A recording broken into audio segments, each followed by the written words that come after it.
reka nongere mbifurize kugira ibihe byiza n'umugoroba mwiza kuri mwe mwese mukurikiye Urugero Radio and TV official. Uyu ni wa mwanya mwiza tugiye kujya tubagezaho amakuru yigirwe mu gisata cya gospel. Ni amakuru mugiye kugezwaho nanjye Arno Ntavutse. Zimwe mu ngingo z'amakuru tugiye kuba twibandaho nuko Aline Gahongayire yagize ubutumwa atanga ubwo yizizaga isabukuru y'amavuko. Umuhanzi Alexis Dusabe aherutse gutangaza ibisabwa kugira ngo yemere ubutumire bwo kuririmba mu kabari.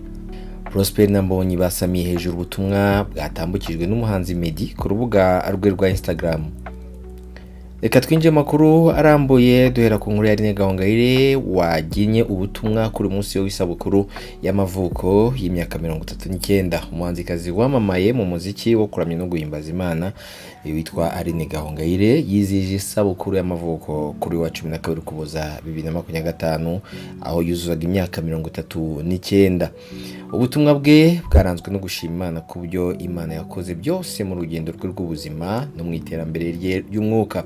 Abinyujije kuri konte ya Instagram, Gahongayire yanditse ubutumwa bwimbitse bugaragaza gushima Imana. Yagize ati uyu munsi reka nshime, ndashimira ubuzima, ubuntu bw'Imana no kwiyongera mu mpano n'ubwenge, ku ntambara narokotse, ku marira Imana yahinduyemo imbaraga. Gahongayire n'umuhanzikazi wamenyekanye cyane mu ndirimbo zo guhimbaza no kuramya Imana. Aline kandi yatangiye kuririmba ndetse no kubyina mu itorero ryabyinaga ikinyarwanda aho ryatozwaga na nyirakuru ubyara mama we. Nyuma yaje gukomereza muri korali Azafu ikorera umurimo mu itorero rya Zion Temple mu Gatenga. Umuhanzikazi Aline Gahongayire yavutse ku itariki 12 Ukuboza mu mwaka wa 1986 avukira mu Rwanda mu karere ka Kamonyi mu ntara y'Amajyepfo. Akaba ari umukobwa umwe mu bavandimwe be bane. Zimwe mu ndirimbo ze zakunzwe twabibutsa harimo Ndanyuzwe, indi niyo yabikoze, Nzakomeza, izindi Imbaraga, Ntabanga, hari Impamvu pe, Yarahabaye, Umwami Yesu, Yabivuze, Warampishe, Umukiza wanjye ariho, Ninde watubuza, Akira ishimwe. Reka natwe tubonere kumwifuriza isabukuru nziza y'amavuko. Imana ikomeze imwongere n'indi myaka myinshi. Dukomereza ku nkuru ya Alexis Dusabe uheruka gutangaza ibisabwa kugira ngo aririmbe mu kabari. Umuhanzi w'indirimbo zo kuramya no guhimbaza Imana Alexis Dusabe yatangaje ko kuri we yaririmba mu kabari kabone niyo batamwishyura gusa, kandi nanone ngo yabanza gutanga ibigenderwaho kugira ngo aharirimbire. Alexis Dusabe yavuze ko yaririmba mu kabari aba ari we muntu wenyine rukumbi uri buririmbemo, ndetse kandi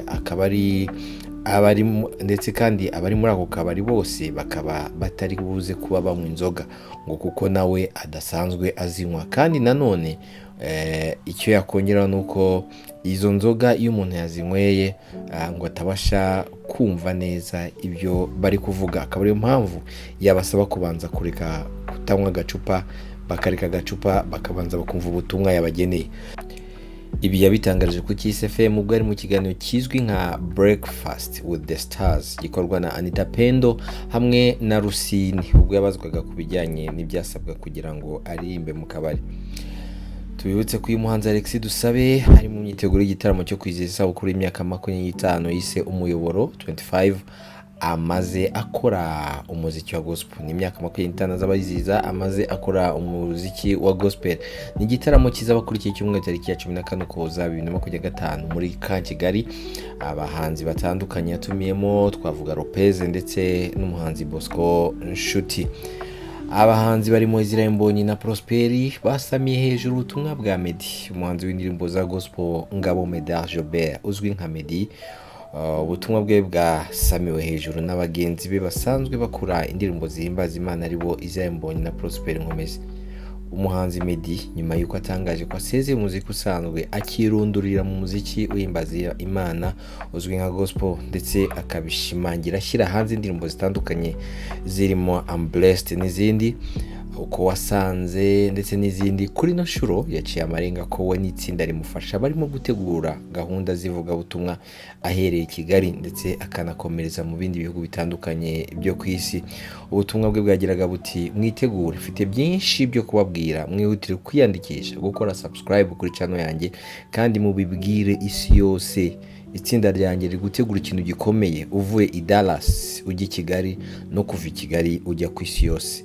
Yesu azongera ashyirwe hejuru rwose muri iki gihe, isaha irimo kugenda. Ubwo nibwo butumwa bwa Meddy yatambukije ku rubuga rwe rwa Instagram, atagikoresha cyane, ahubwo akenshi asigaye ashyiraho afite icyo agiye kubwira abakunzi biwe. Ubutumwa bwaciye amarenga ko uyu muhanzi arimo kwitegura kuza mu Rwanda gutaramira abanyarwanda ndetse akanakomereza mu bindi bihugu. Ubutumwa akimara kubwandika mu buryo butamenyerewe ku bahanzi ba gospel, ko wapfa kubabona batera comment ku butumwa bwa bagenzi babo mu gihe baba bagize ibyo batangaza ku mbuga nkoranyambaga. Abahanzi barimo Prosper Nkomezi, Israel Mbonyi bahise basamira hejuru ubutumwa bwa Meddy. Mbonyi mu kumwereka ko abyishimiye yashyizeho utumenyetso tw'umuriro, Prosper Nkomezi nawe ashyiraho utumenyetso tw'amaboko azamuye. Ibi bisobanuye ikintu gikomeye cyane kuri Meddy, kubona abahanzi bagenzi be bo muri gospel kandi bakunzwe bamwereka ko bishimiye igitekerezo yagize.